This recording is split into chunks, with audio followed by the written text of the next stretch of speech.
Ce samedi 4 février n'est pas un jour comme les autres pour Nathalie Imbruglia.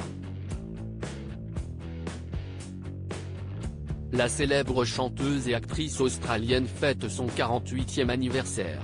L'occasion de s'intéresser à ce qu'elle est devenue depuis qu'elle s'est éloignée des projecteurs, en 2011.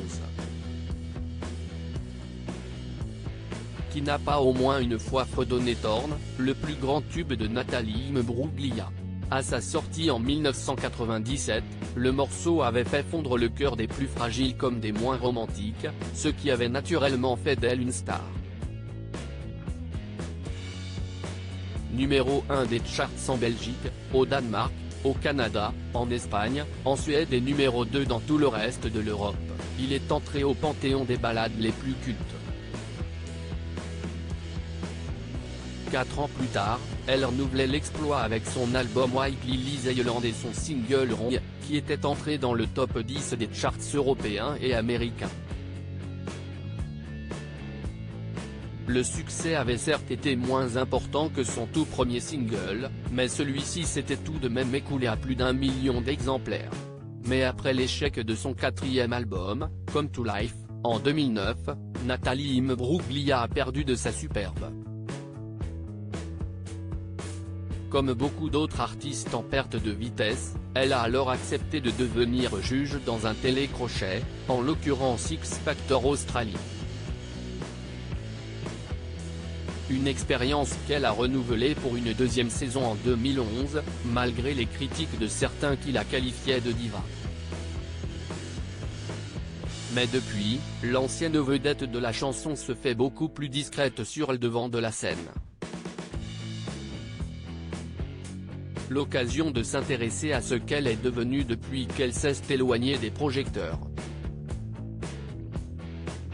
Nathalie Imbruglia a eu recours à un don de sperme entre 2011 et 2017, Nathalie Imbruglia est presque totalement retombée dans l'oubli. Elle n'a pas sorti un seul album, et pour cause, l'artiste a tenté de renouer avec son premier amour.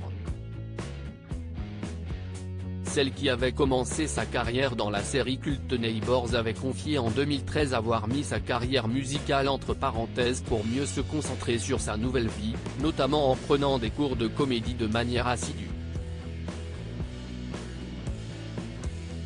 Mais là encore, le succès n'a pas franchement été au rendez-vous.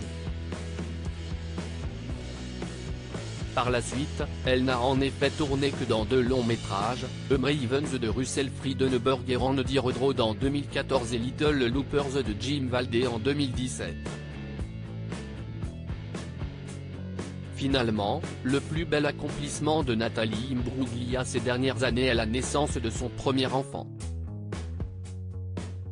Le 8 octobre 2019, elle est en effet devenue maman pour la première fois à l'âge de 44 ans, en mettant au monde un petit garçon du nom de Max Valentin Imbruglia. CST sur Instagram qu'elle avait annoncé la bonne nouvelle en partageant une photo de son pouce pris dans la main de son bébé, dont le visage était dissimulé. Pour ce qui est du père, il est inconnu puisque la star a eu recours à un don de sperme. Ceux qui me connaissent savent que CST quelque chose que je voulais depuis longtemps, et je suis heureuse que cela soit possible avec l'aide de la FIV et d'un donneur de sperme, je ne dirai pas plus publiquement, avait-elle seulement expliqué. Être mère, voilà sans conteste le plus grand rôle de sa vie.